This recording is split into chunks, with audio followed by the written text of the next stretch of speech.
Hello, and welcome to the dirtiest spot on YouTube. I'm your ghost. So retro gaming has become popular again, and with me owning a bunch of handhelds, consoles, and an actual gaming rig, I wanted to toss my 2 cents on in here for, anybody that's looking to come into gaming, or, maybe you don't have a PC, maybe you don't have anything. At the end of the day, I say it all comes down to what you actually want to play and what your budget is. Because do you only care about like old school gaming, like arcade stuff, like SNES, NES, then you don't need anything too fancy. But what if you do want to play like GameCube, or you want to play like N64, and you want to play some more modern games? You could get a new console, jailbreak it, or you could get a PC. But I'll start with option 1. If you want to do like everything, hands down, dicks up, all of it, emulation, play modern games and all that shit, you need to get a modern computer, and you're gonna have to spend a lot of money if you want it to be future proof.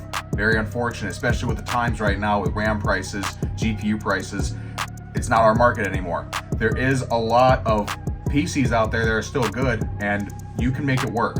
So if you do that, get yourself a really badass computer. You can play the most modern PC games. You can emulate damn near anything. Even like my old computer, for example, I had an Alienware, and I made some videos on Shad PS4. I emulated Bloodborne on a 6-year-old computer and ran it at 60 FPS. But even if you wanted to get like a computer, you don't have to get the most powerful computer. If you want to get the most powerful computer and future-proof yourself, that's the most expensive option. But if you want to go down like a tier down from there, maybe spend like $1,000 or a little bit less than that on a decent computer, you'll be able to, like I said, with my 6-year-old computer, I can play Bloodborne on there. And even if you're not interested in like PlayStation 4 games, you want to play like GameCube games or N64, like pretty much any PC out there could probably handle that. Emulate Wii and Wii U. I don't know anything about Switch emulation. I'm not touching on that, but some people, if you know, you know. Another option in the PC market is PC handhelds.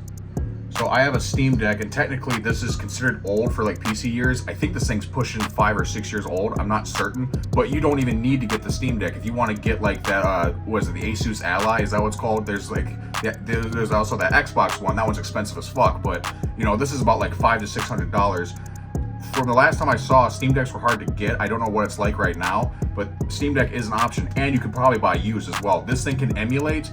It can play like Switch games. I even had Bloodborne running on here, and it does crash quite often, but it's playable on here. It's absolutely great.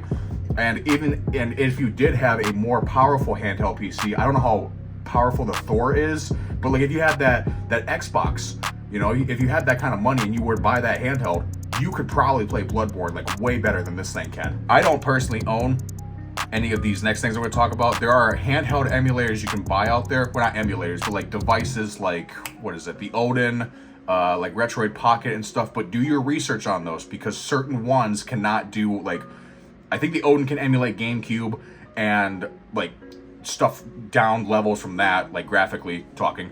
But like if you were to get that Retroid Pocket, that can't play GameCube. You're gonna have to spend money on like a better emulating handheld that can play those like more graphic intensive games like the GameCube, Sega Genesis, shit like that. But that's kind of out of my field. I don't have any of those kind of handheld emulators. I was interested in that Odin, but no need for it now with the Steam Deck. And again, if you had a computer, no need for it. And if you're spending that price on like an Odin anyway, I think they're about like $300. Or if you find like a different one that's like, maybe a little bit more, you're kind of getting in the realms of a Steam Deck price. I think the cheapest one you can get is like $5. This is kind of a random option. I brought the PlayStation controller in here because I've never jailbroken a PS5. I imagine if you do, you could have some really cool stuff happen with it. But that system is it's pretty new still. It's getting old, yes. The PS6 is coming out, yes. But I mean, with the prices of a PlayStation 5, do you really want to jailbreak that? I think you get banned on PSN when you do that. So when GTA 6 comes out, what are you gonna do? Like, are you gonna be banned from that? I have no fucking clue. I'm sure you can probably play the single player, but I don't know anything about that. That is not something I have done on my PlayStation. And I hardly ever use my PlayStation. There's like literally no games for it. But that's one thing to keep in consideration. GTA 6 is coming out. It's not gonna have a PC port for potentially like a year or two. I have no idea. And I do not think that game is coming out this year. There is no gameplay trailer. It will come out for console first, but like when that game comes out, that game scares the hell out of me, guys, because I think it's gonna be $100, and I think it's gonna do a huge surge over pricing from games from now on, because I think the new Call of Duty is gonna come out. Activision's gonna be like, we put a bunch of effort in here. I want you to charge me. I'm gonna charge you $100 for this game. Nintendo's gonna come back out. with the new Super Mario, and they're gonna be like, we're gonna charge $100 for this game because we feel like it.